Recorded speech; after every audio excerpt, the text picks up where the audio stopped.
Guys, welcome to our channel Commerce with Ease. So इस video में हम commerce के बिजनेस स्टडी के पहले चैप्टर बिजनेस के बारे में पढ़ेंगे। बिजनेस क्या होता है? तो बिजनेस के बारे में तो आप लोग जानते ही होंगे, बट मैं बता दूं कि बिजनेस के बारे में जो भी आप जानते हो वो बहुत थोड़ा सा जानते हो और उसको बिजनेस नहीं कहते हैं। वो बेसिकली वो बिजनेस का एक पार्ट है जिसे हम कॉमर्स नाम देते हैं। नाउ इस वीडियो में हम बिजनेस के बारे में पढ़ेंगे, वो भी विस्तार से। यहाँ पे मैंने 4 फीचर्स लिखे हैं बिजनेस के, जो वेरी इंपॉर्टेंट है। वैसे तो बिजनेस की बुक्स में आपके 7-8 फीचर्स दिए होंगे and that all are very important, but ये 4 जो फीचर है बहुत इंपॉर्टेंट है। अगर आप अपनी डेफिनेशंस में, एग्जाम्स में अगर ये चारों फीचर भी लिख देते हैं then you will get full marks, it's my guarantee. So पहला जो है वो है इकोनॉमिक एक्टिविटी। तो बिजनेस को क्या कहा जाता है? Economic activity. तो आप लोगों ने पहले भी पढ़ा होगा क्लास 9-10 में कि इकोनॉमिक एक्टिविटी कहते किसको है। अगर नहीं याद है तो मैं बता दूं, इकोनॉमिक एक्टिविटी एक ऐसी एक्टिविटी होती है जिसे हम परफॉर्म करते हैं to earn living. Again, economic activity क्या होती है? एक ऐसी एक्टिविटी जिसे हम अपनी दिनचर्या कह सकते हैं, हम कुछ मनी अर्न करने के लिए करते हैं, वो होता है इकोनॉमिक एक्टिविटी। दूसरा, प्रोक्योरमेंट एंड प्रोडक्शन। बिजनेस में क्या होता है? प्रोक्योरमेंट और प्रोडक्शन इन्वॉल्व होता है, इनहेरेंट होता है। प्रोक्योरमेंट और प्रोडक्शन में डिफरेंस होता है। प्रोक्योरमेंट मतलब क्या होता है? किसी गुड्स को प्रोक्योर करना, अर्थात इकट्ठा करना। जबकि प्रोडक्शन मतलब होता है उसको मैन्युफैक्चर कर उसको एक रॉ मटेरियल को फिनिश गुड में कन्वर्ट करना। नाउ जो तीसरा है वो है प्रॉफिट मोटिव। प्रॉफिट मोटिव तो आप सभी जानते होंगे, ऐसी एक्टिविटी जो हम कह सकते हैं कि फ़ायदा कमाने के लिए करते हैं, वो है बिजनेस। अगर बिजनेस का जो सबसे की पॉइंट अगर पूछा जाए तो यही पॉइंट है, वो है profit motive. Profit motive business का एक अंग है जिसे हम उससे अलग नहीं कर सकते। अगर बिजनेस में प्रॉफिट ही ना हो then it will not be called as business. Now last is risk involve. कोई भी बिजनेस हो, जब तक उसमें रिस्क नहीं इन्वॉल्व हो सकता ना, वो बिजनेस ग्रो ही नहीं कर सकता। आप आगे पढ़ोगे, वैसे तो 11th में बहुत अच्छे अच्छे टॉपिक्स हैं। अगर आप आगे पढ़ोगे तो आपको एक सेंटेंस मिलेगा कि higher will be the risk, more will be the profit. जितना ज़्यादा रिस्क होगा उतना ज़्यादा प्रॉफिट होगा। वैसे तो अभी नहीं बता सकती क्योंकि अभी आप समझ रहे हो, बट व्हेन आगे की वीडियो में बनाऊंगी तो वो सेंटेंस मैं आपको दिखाऊंगी जो बुक्स में दिया रहता है। वो सेंटेंस भी बहुत इंपॉर्टेंट है एग्जाम के पॉइंट ऑफ व्यू से। सो ये चारों एक्टिविटी थी बिजनेस के। सो ये चारों एक्टिविटी जो मेन पॉइंट था वो बिज़नेस के बारे में था, और ये मुझे लगता है कि आई होप कि आपको समझ में आया हो। उसके साथ साथ कुछ एडिशनल फीचर्स बुक में दिए हुए हैं। सो एडिशनल फीचर जैसे कि मैंने बताया वो बुक्स में दिए हुए हैं कुछ, ये चारों मेन है। और जो एडिशनल फीचर है जो आप समझ सकते हो बिजनेस के बारे में, और वो है पहला कि इसमें जो डीलिंग्स होती है वो रेगुलर बेसिस पे होनी चाहिए। ठीक है। दूसरा, अभी मैं आपको बताती हूँ, सारी पॉइंट समझाती हूँ, अभी मैं लिख लूँ। सेल जो होता है, यहाँ पे सेल और एक्सचेंज होना चाहिए गुड्स का।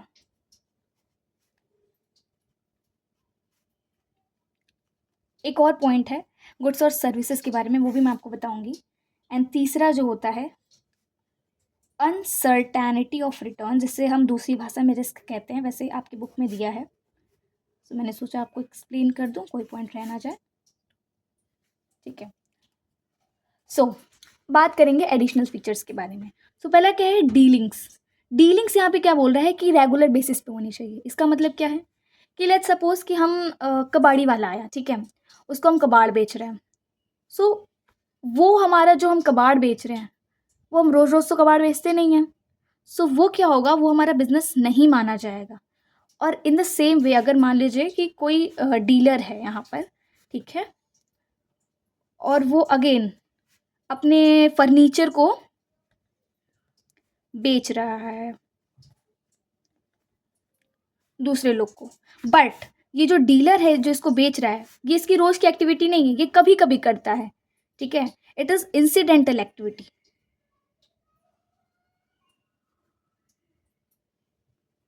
ठीक है, तो ये जो है हमारा बिजनेस नहीं माना जाएगा।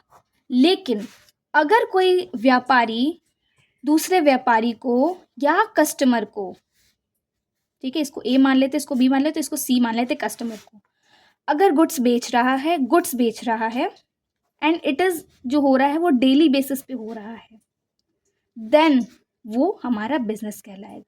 सो एक और पॉइंट हमने जाना कि जो बिजनेस होता है वो डेली बेसिस पे होना चाहिए, मीन्स रेगुलर बेसिस पे होना चाहिए। कबाड़ वाले को कबाड़ी बेचना, फर्नीचर बेचना इंसिडेंटल गेन होना, ये हमारा बिजनेस नहीं कहलाएगा। लेकिन अगर हम कोई एक्टिविटी रेगुलर बेसिस पे कर रहे हैं, या कंप्यूटर बेचने वाला जो कंप्यूटर बेचने वाला है वो रोज कंप्यूटर बेच रहा है, सो वो उसके लिए बिजनेस होगा। लेकिन अगर हम कंप्यूटर बेच रहे हैं then it will be not called business for our self. ठीक है, नाउ सेकेंड, तो दूसरा पॉइंट है sale and exchange of goods and services. अभी मैं आपको इन दोनों के रिलेशन के बारे में भी समझाऊंगी, अभी पहले ये समझ लेते हैं। तो सेल एंड एक्सचेंज हो रहा है यहाँ पे। अब लेट्स सपोज कि क्या हो रहा है कि कोई व्यक्ति है, ठीक है, लेट्स सपोज मैं ही हूँ, और मैं जाती हूँ बाज़ार और मैं कुछ मैगी का पैकेट खरीद के ले आती हूँ एंड अपने कंजम्पशन के लिए, सो वो बिज़नेस नहीं होगा। बट अगर कोई व्यक्ति मैगी का पैकेट खरीद के ला रहा है, लेट्स सपोज कि कोई रिटेलर है, वो मैगी का पैकेट खरीद के ला रहा है बेचने के पर्पज़ के लिए, तो वो ही क्या होगा, बिजनेस होगा। यानी कि बिजनेस में क्या होता है, सेल और एक्सचेंज होता है, बेचा जाता है और लेन देन का कार्य किया जाता है। ठीक है, अगर हम पर्सनल कंजम्पशन के लिए कोई चीज़ें यूज़ कर रहे हैं देन वो हमारा बिजनेस नहीं कॉल्ड होगा। अकाउंटेंसी की भाषा में से ड्राइंग्स कहते हैं वैसे, चलो कोई बात नहीं है, अभी अकाउंटेंसी में देखा जाएगा बिजनेस क्या होता है, सेल एंड एक्सचेंज। तीसरा पॉइंट बहुत इंपॉर्टेंट है, अनसर्टेनिटी ऑफ रिटर्न। तो इस पॉइंट को मैं एक एग्जाम्पल के साथ, सो लेट्स सपोज कि ये मैं हूँ, ठीक है, मुझे खोलना है एक बड़ा सा मॉल। ठीक है, ठीक, मुझे एक बड़ा सा मॉल खोलना है। ठीक, तो मुझे इसके लिए कुछ पैसे की नीड होगी। लेट्स सपोज कि मुझे इसके लिए 20,000 की नीड है, वैसे ये बहुत कम है बट मान लेते हैं। ठीक है, 20,000 की नीड है, अब हमें 20,000 चाहिए।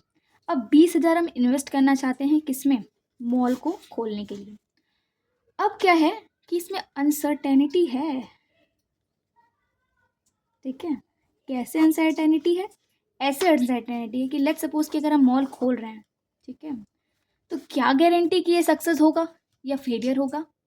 ठीक है, वैसे तो मैंने ये समझ के ही खोला है कि ये सक्सेस होगा, क्योंकि कोई भी बिजनेस, कोई भी व्यापारी ये समझ के नहीं खोलता कि ये फेल होगा। हाँ, वैसे मैंने हर इन्वॉल्वमेंट को कंसिड्रेशन में लिया होगा, बट ये मैं गारंटी के साथ नहीं कह सकती कि बिजनेस में क्या होगा, हमें प्रॉफिट ही होगा, इसमें लॉस भी हो सकता है अगर ये नहीं चला तो।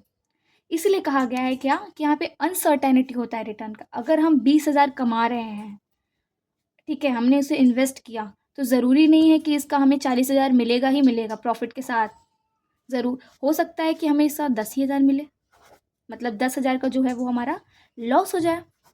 ठीक है, इसीलिए कहा जाता है कि बिजनेस में क्या होती है, रिटर्न की जो होती है वो अनसर्टेनिटी होती है, यानी कि कंफर्म नहीं होता कि रिटर्न हमें प्रॉफिट के साथ ही मिलेगा।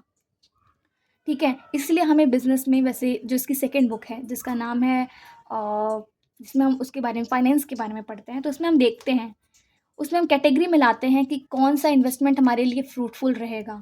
अलग अलग फैक्टर्स को देखते हैं। ठीक है, तो अभी तो वो बाद में पढ़ोगे, लेकिन यहाँ पे हम इतना ही समझाते हैं कि इसमें क्या होता है, अनसर्टेनिटी होता है, यानी कंफर्म नहीं होता प्रॉफिट का। ओके, सो रिटर्न कंफर्म नहीं होता। एक बार और मैं रिवाइज कर देती हूँ। इकोनॉमिक एक्टिविटी जो लिवलीहुड अर्न करने के लिए, यानी कि मनी अर्न करने के लिए किया जाता है, उसे बिजनेस कहते हैं। प्रोडक्शन एंड प्रोक्योरमेंट, प्रोडक्शन यानी या तो हम गुड को इकट्ठा करके बेचते हैं, या तो उसको प्रोडक्शन यानी मैन्युफैक्चर करके उसे फिनिश गुड में कन्वर्ट करके बेचते हैं। प्रॉफिट मोटिव यानी कि हमें जो कॉस्ट प्राइस उससे ज़्यादा पैसा कमाना है। एंड रिस्क इन्वॉल्व यानी कि कुछ ना कुछ इसमें रिस्क इनहेरेंट होता है, जैसे मैंने बताया कि higher the risk more will be the profit. Now additional feature में मैंने क्या बताया कि जो डीलिंग्स होती है वो रेगुलर बेसिस पे होनी चाहिए, गुड्स का सेल एक्सचेंज होना चाहिए, अनसर्टेनिटी यानी रिटर्न जो होता है वो कंफर्म नहीं होता है। एक और चीज़ जो मैंने सोचा था कि आप लोग को बताऊंगी, वो है कि गुड्स एंड सर्विसेज। ठीक है, ये आप इसको अपना दोस्त बना लो, क्योंकि यहाँ पे जो बिजनेस है, ठीक है, उसमें गुड्स एंड सर्विसेज दोनों एक साथ आएगी, कोई भी चैप्टर आप पढ़ो इसमें। ठीक है, तो जैसे मैंने बताया कि गुड्स और सर्विसेज, ठीक है, तो जो गुड्स होता है वो टेंजिबल थिंग्स होता है, जैसे आपने पढ़ा होगा लेकिन मैं बता देती हूँ। एंड जो सर्विसेज होता है वो इनटेंजिबल थिंग्स होते हैं। ठीक है, इनटेंजिबल मतलब जिसको हम देख नहीं सकते, which can not be seen और टच्ड, ये इसके बेसिक फीचर्स हैं। ठीक है, और ये विच कैन बी सीन और टच्ड, ये इसके बेसिक फीचर होता है। ठीक, टेंजिबल गुड्स यानी कि गुड्स जो होते हैं हमेशा टेंजिबल ही होते हैं, तो वो ये होते हैं जो देख सकते हैं और उसको छू सकते हैं। जैसे कि अगर हम साल्ट खरीद के ला रहे हैं, साल्ट का पैकेट, तो वो हम सील भी कर सकते हैं, टच भी कर सकते हैं। अगर हम बनाना खरीद के लेके आ रहे हैं, वो भी गुड्स है, वो भी सी भी कर सकते हैं, टच भी कर सकते हैं। ये एग्जाम्पल हो गया इसका, ठीक है। इसका एग्जाम्पल क्या हो गया, मैं आपको पढ़ा रही हूँ, आप उसको देख नहीं सकते या उसको टच नहीं कर सकते पढ़ाई को, आप ओनली फील कर सकते हो। तो ये क्या हो गया, टीचर की जो कह सकते हैं कि teaching it is considered as services. Doctor की सर्विस, जो आपको इलाज कर रहा है, वो मेडिसिन दे के नहीं, मेडिसिन तो आपका गुड्स हो जाएगा, जो आपको वो सर्विसेज दे रहा है, अपनी कह सकते हैं कि अपने एक्सपीरियंस आपको दे रहा है, ठीक है, वो हमारा सर्विस हो जाएगा। तो गुड्स और सर्विसेज बिजनेस में हमेशा एक साथ रहेंगी, या ये जो है आप ध्यान रखिएगा। तो ये था बेसिकली बिजनेस का एक इंट्रोडक्शन छोटा सा। आगे की वीडियो में मैं आपको बिजनेस के क्लासिफिकेशंस बताऊंगी इसी तरह इजी तरीके से। अगर आपको मेरी ये वीडियो पसंद आई होगी तो प्लीज़ लाइक सब्सक्राइब करना। Thank you so much. Till then bye.